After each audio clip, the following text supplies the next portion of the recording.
Like, share and subscribe for more videos. اعوذ باللہ من الشیطان الرجیم بسم اللہ الرحمن الرحیم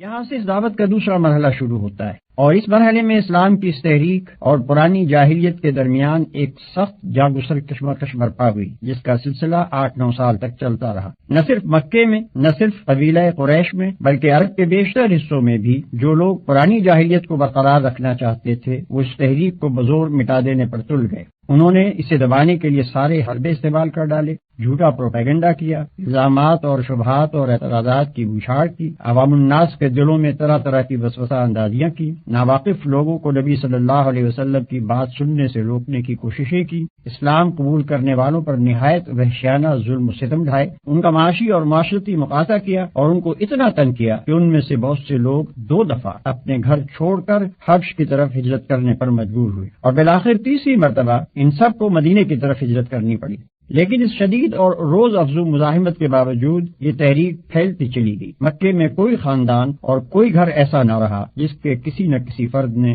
اسلام قبول نہ کر لیا ہو۔ بیشتر مخالفین اسلام کی دشمنی میں شدت اور تلخی کی وجہ یہی تھی کہ ان کے اپنے بھائی، بھتیجے، بیٹے، بیٹیاں، بہنیں اور بہنوئی دعوت اسلام کے نہ صرف پیرو بلکہ جانثار حامی ہو گئے تھے، اور ان کے اپنے دل و جگر کے ٹکڑے ہی ان سے برسر پیکار ہونے کو تیار تھے۔ پھر لطف یہ ہے کہ جو لوگ پرانی جاہلیت سے ٹوٹ کر اس نوخیز تحریک کی طرف آ رہے تھے، وہ پہلے بھی اپنی سوسائٹی کے بہترین لوگ سمجھے جاتے تھے، اور اس تحریک میں شامل ہونے کے بعد وہ اتنے نیک، اتنے راست باز اور اتنے پاکیزہ اخلاق کے انسان بن جاتے تھے کہ دنیا اس دعوت کی برتری محسوس کیے بغیر رہ نہیں سکتی تھی جو ایسے لوگوں کو اپنی طرف کھینچ رہی تھی اور انہیں یہ کچھ بنا رہی تھی۔ اس طویل اور شدید کشمکش کے دوران میں اللہ تعالی حسب موقع اور حسب ضرورت اپنے نبی پر ایسے پرجوش خطبے نازل کرتا رہا جن میں دریا کی سی روانی، سیلاب کی سی قوت اور تیز و تند آگ کی سی تاثیر تھی۔ ان خطبوں میں ایک طرف اہل ایمان کو ان کے ابتدائی فرائض بتائے گئے، ان کے اندر جماعتی شعور پیدا کیا گیا، انہیں تقوی اور فضیلت اخلاق اور پاکیزگی سیرت کی تعلیم دی گئی، ان کو دین حق کی تبلیغ کے طریقے بتائے گئے، کامیابی کے وعدوں اور جنت کی بشارتوں سے ان کی ہمت بندھائی گئی، انہیں صبر و ثبات اور بلند حوصلگی کے ساتھ اللہ کی راہ میں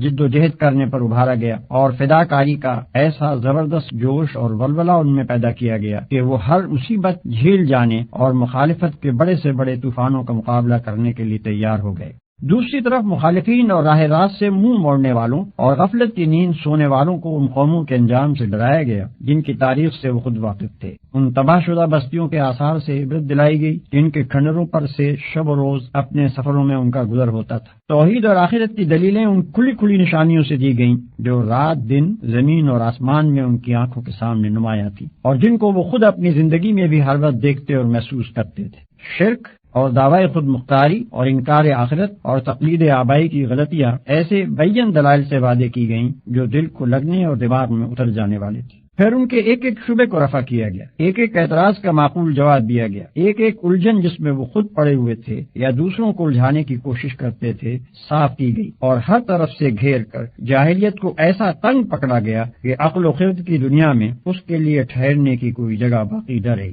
اس کے ساتھ پھر ان کو خدا کے غضب اور قیامت کی ہولناکیوں اور جہنم کے عذاب کا خوف دلایا گیا۔ ان کے برے اخلاق اور غلط طرز زندگی اور جاہلانہ رسوم اور حق دشمنی اور مومن آزاری پر انہیں ملامت کی گئی، اور اخلاق و تمدن کے وہ بڑے بڑے بنیادی اصول ان کے سامنے پیش کیے گئے جن پر ہمیشہ سے خدا کی پسندیدہ صالح تہذیبوں کی تعمیر ہوتی چلی آ رہی ہے۔ یہ مرحلہ بجائے خود مختلف منزلوں پر مشتمل تھا جن میں سے ہر منزل میں دعوت زیادہ وسیع ہوتی گئی، جد و جہد اور مزاحمت زیادہ سخت ہوتی گئی، مختلف عقائد اور مختلف طرز عمل رکھنے والے گروہوں سے سابقہ پیش آتا گیا، اور اسی کے مطابق اللہ کی طرف سے آنے والے پیغامات میں مضامین کا تنوع بڑھتا گیا۔ یہ ہے قرآن مجید کی مکی سورتوں کا پس منظر۔